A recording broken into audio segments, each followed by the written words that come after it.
Episode 4 begins with a flashback scene. Soyun is at her house waiting for Tae Ju. Tae Ju arrives. Soyun says, "Where were you?" "I was waiting for you." Tae Ju asks about Haeun and whether she has fallen asleep. Soyun says, "Yes, she was waiting for you and fell asleep while waiting." "Are you hiding something from me? Is something going on? I know working at the hospital is very difficult. But I am your wife. You can share it with me." But Tae Ju tells her, "I'm fine."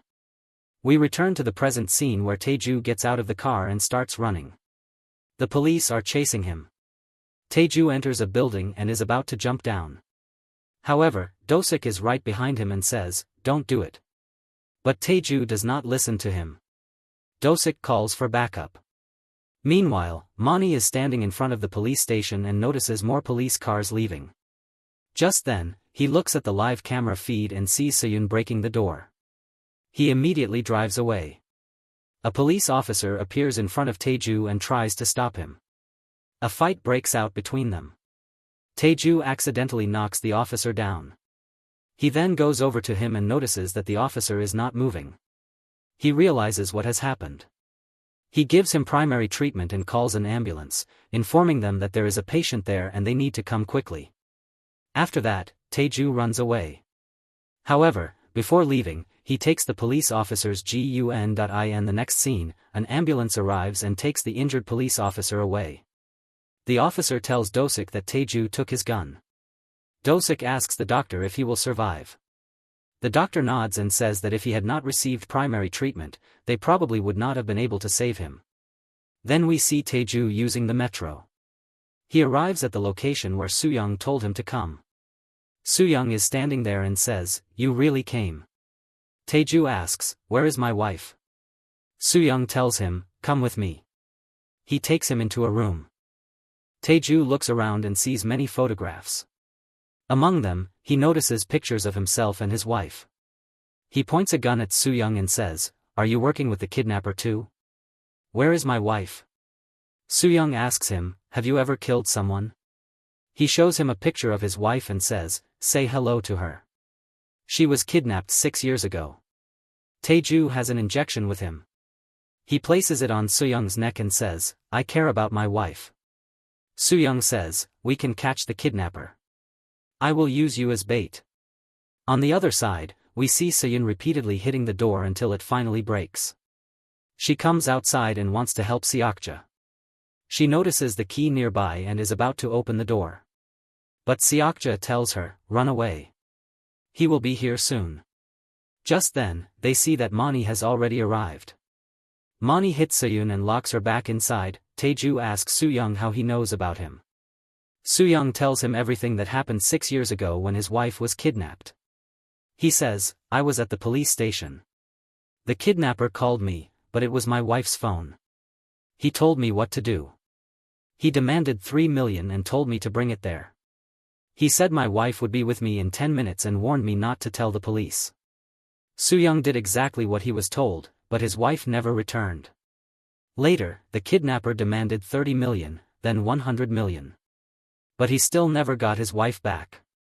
At the final location, he spoke to the kidnapper and said, "Tell me where my wife is. I did everything you asked. Why are you doing this to me?" Meanwhile, the kidnapper, who was Mani, was nearby watching him and saying, "You must have done something bad. Tell me what bad thing you did." But Soo-young said nothing. Soo-young tells Tae Ju, "When all this was happening to you, I listened to the kidnapper's voice recording and realized he was the same person who kidnapped my wife. I don't know where your wife is. But I am sure she is alive. However, she doesn't have much time left." Tae Ju asks, "What should we do now?" Soo-young replies, "First, we have to deal with him. We have to give him the money. Get as much money as you can from wherever possible, no matter what it takes." We see Mani watching the live news showing how Tae Ju escaped from custody. Soyun wakes up and realizes she is now in a different room. Then she hears a loud noise from outside as someone is approaching with a hammer. It is Mani. Soyun thinks he is coming to kill her. But instead, he goes straight to Kangja and starts beating her. Soyun hears Kangja's screams and shouts, "Don't hurt her." But Mani does not stop. We see the police checking the cameras to trace how Tae Ju reached the metro station and where he might have gone. Then we see Soyun's parents at their house watching the news. Suddenly, Tae Ju arrives there with a gun and points it at Dong-chan. He says, "I need money." Dong-chan tells him, "So you've finally shown your true colors. You must have kidnapped my daughter." Tae Ju replies, "I don't know anything. Just give me 3 billion. Dong-chan refuses and tries to call the police. Tae Ju fires a shot into the air to stop him. Suk-young says, "Fine, we'll give you the money." They go to the safe and fill a bag with cash. However, they ask him, "Is she alive? At least tell us that." Tae Ju says, "I think so." Tae Ju remembers what Soo-young had told him, that if he did all this, the kidnapper would find out how he got the money and know that he intended to give it to him. In the next scene, the police arrive and begin investigating. Do-sik questions both of them about what happened. Dong-chan tells him everything.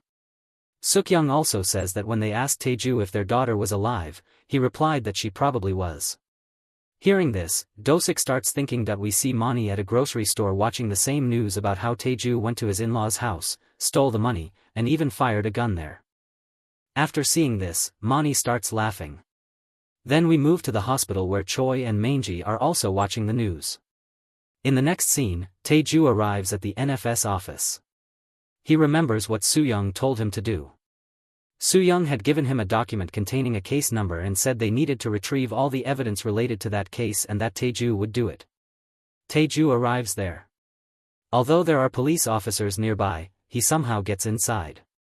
He talks to a woman, gives her the case number, and says he needs the evidence. He shows her a police ID card that Soo-young had given him so she would believe he was a police officer. The woman checks the case number and says, "All right, you'll get the evidence." On the other side, Mani brings food to Soyun, but she refuses to eat it. She notices blood on Mani's hand and asks, "Did you kill her?" Mani replies, "If you hadn't tried to escape like that, I wouldn't have hurt her. Eat your food." Then he leaves. Just then, Soyun notices something under the door that she can use to untie her rope. She begins trying to do it while also looking toward the cameras because she thinks Mani might be watching her. Mani actually is watching her, but Soyun doesn't realize it. Mani watches the news showing how Tae Ju broke into the NFS office. He says to himself, "What is Tae Ju trying to do?" Just then, one of his devices connects, and he sees Tae Ju standing in front of the camera.